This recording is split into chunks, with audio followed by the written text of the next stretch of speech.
Hello, I'm Nobby Clark. Welcome to my workshop. And look, you thought you'd never see another finger engine from me. We were completely wrong because here it is. After I'd made the previous two finger engines, I thought, well, if I made another one, what could I make it out of? Inspiration, Meccano. Chaps of my age probably had Meccano sets as I did when I was a kid. My dad bought me a huge Meccano outfit when I was quite small. I guess it was probably second hand. Probably bought it from one of his workmates who had it for their children. And I must say it was probably my favourite toy when I was a kid. You spent hours and hours building vehicles, cranes and all sorts of things. It was an absolutely fascinating thing, and I guess probably my earliest introduction to engineering. It came with the usual Meccano instruction books, so I probably made most of the models in the instruction book I got. The Meccano set, I think it's still around because it was passed on to my younger brother at some point. Anyway, the Meccano here, it's all in very, very scruffy, rusty condition. This was a bundle of Meccano that I bought a few years ago on eBay. I was just sort of looking through eBay and saw this odd bundle of all sorts of bits and pieces, certainly not a complete set by any means. I put a bid in for it and I won it, so I got it at a fair price. The object really at the time was to clean all the parts up and refurbish it, repaint all the metal parts. I think the inspiration to do this was when I was at the London model engineering exhibition at Alexandra Palace. There was quite a few people there with Meccano models. They were all, quite elderly gentlemen like me. And there was one elderly man there who built the most incredible model of the Stephenson's rocket engine. He told me that he'd gone to the Railway Museum in York to look at, I guess, drawings and plans and probably take photographs of the exhibits there. And this was an incredible model, perfect in every detail really.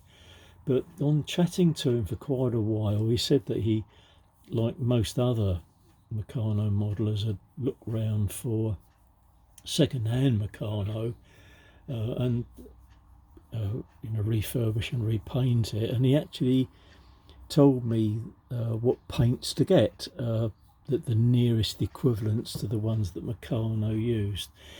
My favourite colours of Meccano, which was in my original set when I was a boy, was the red and green. I think they were my preferred colours.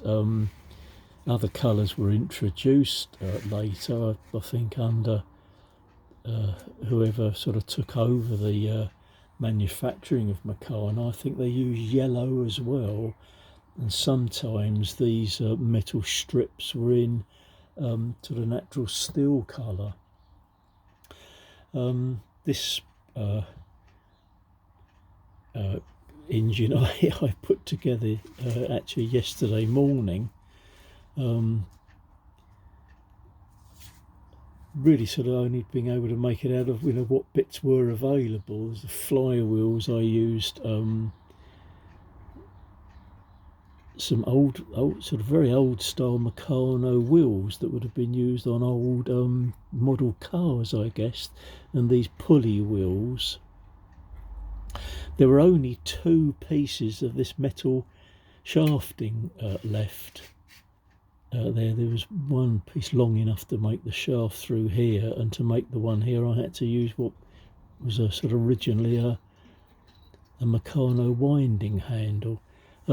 Luckily the Meccano bits that I bought here came with a lot of original Meccano screws. I know these are very, very difficult to get hold of now, and I know that a lot of the Meccano enthusiasts nowadays use more modern nuts and bolts for the assembly. They generally use sort of a metric equivalent to the imperial size that Meccano used. But it was quite an interesting thing, and it sort of, if you've had Meccano when you were young, it sort of takes you back really to thinking about sort of putting a model together really.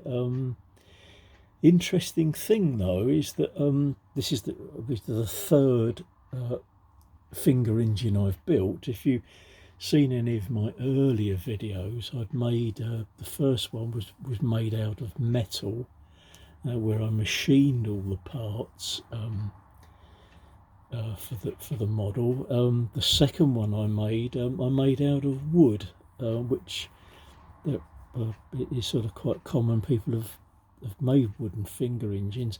I have not seen anyone make one out of Meccano yet. Perhaps I've started a new trend here, who knows. But the interesting thing is that the first two finger engines I made didn't work and needed a lot of adjustment and fettling to actually get them to work at all. Strangest thing is that this one worked straight away.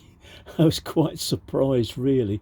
I think obviously I'd learnt something from making the previous models, but what a fun thing. After I've made this, I took it indoors and showed it to my wife, who thought I was completely mad and said, "You've obviously got a bit of an obsession for finger engines, haven't you?"